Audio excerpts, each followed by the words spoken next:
Hello guys, welcome.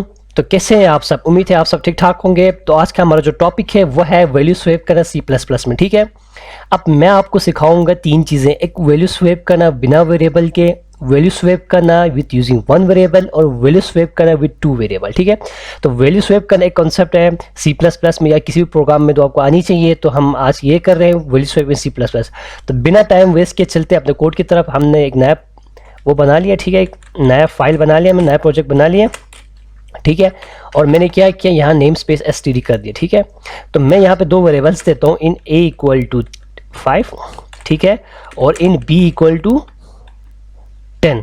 मैं दो values दे दी, a इक्वल टू 5 और b इक्वल टू 10। अब मैं चाहता हूँ a की वैल्यू b को मिले, b की वैल्यू a को मिले, without using no variable, variable की यूज किए बगैर इसकी वैल्यू एक दूसरे को मिले, ठीक है। तो मैं क्या करता हूँ, मुझे क्या करना पड़ेगा, मैं आपको 5 सेकंड देता हूँ सोचने के लिए। आप मुझे सोच के बताइए क्या करना पड़ेगा। 5 4 3 2 1। प्लीज़ वीडियो को पॉज करिए और सोचने के बाद कमेंट में ज़रूर बताइएगा कि आपने क्या सोचा है, ठीक है। तो मैं क्या करता हूँ, मैं एक वैल्यू बी को देने के लिए मैं करता हूँ a प्लस बी, ठीक है, a प्लस बी। इस वक्त मेरे पास क्या हो गया, कमेंट में a की वैल्यू क्या थी, अब a प्लस बी हो गया, तो क्या हो, a की वैल्यू क्या हो गई 15, और b की वैल्यू क्या हो गई मेरे पास, b की वैल्यू हो गई 10। मैं क्या करता हूँ, b equal to a minus b करता हूँ मैं, ठीक है, b equal to a minus b किया, तो मुझे अब a की वैल्यू क्या हो गई, मैं b की वैल्यू क्या होगी, b की वैल्यू थी 10 और a की वैल्यू थी 15 इस लाइन में। तो लाइन नंबर 10 में क्या होगी, b इक्वल टू 15 माइनस 10, तो क्या हुआ 15 माइनस 10 हो गया, तो मुझे b की वैल्यू क्या आ गई, b की वैल्यू हो गई 5। बिल्कुल सही जवाब। अब मुझे b की वैल्यू तो मुझे 5 आ गई, क्योंकि b मुझे चाहिए था 5 और a चाहिए था 10, क्योंकि स्वैप कर रहे हैं ना। अब मुझे a की वैल्यू मुझे 10 लाने के लिए मुझे क्या करना पड़ेगा, मैं करता हूँ a इक्वल टू, ठीक है, a equal to a minus b करता हूँ मैं, ठीक है। तो मुझे क्या मिलेगी, अब a equal to a minus b किया, तो मैं क्या कर रहा हूँ, a equal to a minus b, तो a की वैल्यू क्या थी हमारे पास 15, ठीक है, और b की वैल्यू क्या थी 5। तो 15 माइनस 5 क्या, तो मुझे मेरे पास a की वैल्यू क्या आ गई 10 और b की वैल्यू 5। तो मैं यहाँ पे क्या करता हूँ, मैं करता हूँ सी आउट a, ठीक है, और मैं करता हूँ सी आउट इन l, एक स्पेस देता हूँ, ठीक है, और मैं करता हूँ सी आउट b, ठीक है। अब मैं रन करके दिखाता हूँ, a की वैल्यू b को, b की वैल्यू a को मिलेगा। अब देखना आप, ये देखिए 10 और 5, पहले क्या था 5 और 10। मैं यूँ करता हूँ ताकि थोड़ा इजी हो, a इक्वल टू, ठीक है, और b इक्वल टू, ये देखें a की वैल्यू मुझे क्या मिली 10 मिल रही और b की वैल्यू मुझे मिल रही 5। ये तो वैल्यू आपस में स्वैप हो चुका है, a की वैल्यू b को, b की वैल्यू 5। तो ये हमने किस लिए किया, बिना यूज़ किए वेरिएबल को। अब हम करेंगे विद यूजिंग वन वेरिएबल, एक वेरिएबल को यूज़ करते हुए, ठीक है। तो मैं एक इन c देता हूँ, एक और c वेरिएबल देता हूँ कि इन c को यूज़ करके मैं कैसे करूँगा। मैं आपको फिर से 5 सेकंड्स देता हूँ, आप जरा सोचें कि मैं एक वेरिएबल को यूज़ करके कैसे करूँगा। तो 5 4 3 2 1। तो आपने वीडियो को पास करना है, सोचना है, उसके बाद कमेंट में मुझे रिप्लाई करना है कि आपने क्या सोचा था, ठीक है। इससे आपकी प्रोग्रामिंग इंप्रूव हो जाएगी, कोई बात नहीं है, गलत हो जाए तो भी, ठीक है।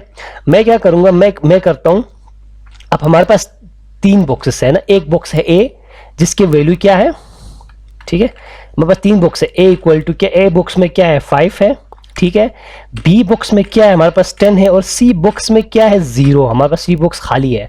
तो मैं क्या मैं करता हूँ c इक्वल टू a, मैं चाहता हूँ हमारा c जो बॉक्स है उसमें क्या है 5 वैल्यू है, और a के बॉक्स में भी क्या है 5 वैल्यू, और b के बॉक्स में क्या है 10 वैल्यू है, ठीक है। तो अभी हमारे पास तीनों बॉक्स फिल हो गए, ठीक है। मैं चाहता हूँ b हमारा जो बॉक्स है, ठीक है, सॉरी हमारा जो a का जो बॉक्स है, मैं चाहता हूँ यार उसमें b की वैल्यू आ जाए, ठीक है। तो अभी हमारे पास c के बॉक्स में क्या वैल्यू है 5, ठीक है। a बॉक्स में अब क्या आएगी, a बॉक्स में वही वैल्यू आएगी जो b बॉक्स में होगी, क्योंकि हमने b की वैल्यू a बॉक्स को दिया, तो 10 हो जाएगा, ठीक है, और b बॉक्स को भी क्या हो जाएगा 10 हो जाएगा। अब मैं चाहता हूं मेरा जो b बॉक्स है उसको a बॉक्स की वैल्यू मिले, ठीक है। अब a बॉक्स की वैल्यू, तो a में तो अब 10 है, तो a तो मैं दे नहीं सकता हूं b को, लेकिन a की वैल्यू किस में है, c के अंदर मौजूद है। तो मैं यहाँ पे क्या करूंगा, b इक्वल टू c कर दूंगा, जिससे मुझे क्या मिलेगा, b बॉक्स में मुझे a की वैल्यू 5 मिलेगी, c बॉक्स में भी 5 मिलेगी, लेकिन a बॉक्स में क्या मिलेगी मुझे 10, ठीक है। मैं c आउट करके दिखाता हूं आपको, C out a equal to A C out in L C out B equal to क्या आएगा बी। ठीक है, मैंने यहाँ पर रन कर दो इसको, ये देखें मैं अब ए में मुझे क्या मिल रही है 10 और बी में 5 मिल रही है। ये देखिए अब वैल्यू स्वैप हो गया, ए में 10 बी में 5। तो ये हमने एक वेरिएबल को यूज करके किया। ठीक है, अब मैं करूंगा दो वेरिएबल्स को यूज करते हुए, एक की वैल्यू दूसरे में, दूसरे की वैल्यू तीसरे में। तो मैं क्या करूंगा, दो वेरिएबल्स एन इक्वल टू सी और डी। ठीक है, मैंने क्या कर दिया, दो वेरिएबल्स दे दिया। मैं आपको फिर से 5 सेकंड्स देता हूं कि आप सोचे, उसके बाद आप मुझे कमेंट में जरूर बताएं कि आपने क्या सोचा था।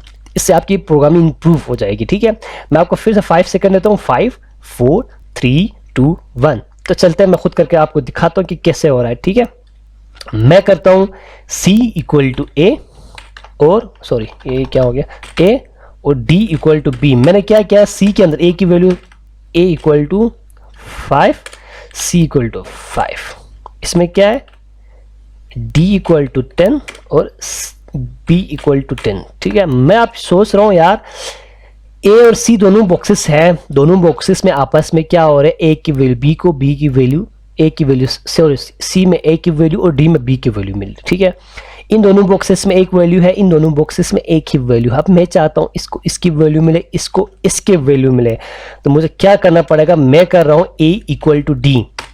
मैं चाह रहा हूं a के अंदर वो वैल्यू आए जो वैल्यू d के अंदर मौजूद है। d के अंदर क्या वैल्यू है, 10 है, तो ऑटोमेटिकली t 10 है, तो b के अंदर भी 10 है, क्योंकि d को वही वैल्यू मिल रही है जो b को मिल रही है। ठीक है, जो वैल्यू d को मिल रही है वही, जो वैल्यू b को मिल रही है वही d को मिल रही है। तो मैंने d की वैल्यू a से कनेक्ट कर दिया, तो a को वही वैल्यू मिल रही है जो d को मिल रही है। तो यहाँ पे a की वैल्यू क्या होगी हमारे पास 10। मैं करता हूं b इक्वल टू c, तो हमारे पास c को क्या मिल रही थी, c को मिल रही थी 5, तो अब हमें b को क्या मिलेगा 5। तो मैं आपको c आउट करके दिखाता हूं अभी, a equal to a c out in l और क्या आएगा c out b equal to आएगा यहाँ पे b। अब देखना वैल्यू कैसे स्वैप होती है। रन कर दिया, F11 दबा देंगे। अच्छा मैंने क्या गड़बड़ कर दिया है, अच्छा c ऊपर दिया हुआ था, मैंने 2 दफ़ा दिया यहाँ पे। ठीक है, इसलिए गड़बड़ हो रहा है। ये देखें, अब मैं इसको रन करता हूँ। अब देखना a equal to 10 b equal to 5, a equal to 10 b equal to 5। ये देखो वैल्यू स्वैप हो गया है। तो उम्मीद है आपको ये वीडियो बहुत पसंद आ चुका होगा। तो प्लीज़ लाइक कमेंट कीजिएगा और प्लेलिस्ट को सेव कीजिएगा। ठीक है, और सब्सक्राइब भी करना आपने याद से। तो थैंक यू सो मच, मिलते हैं नेक्स्ट वीडियो में।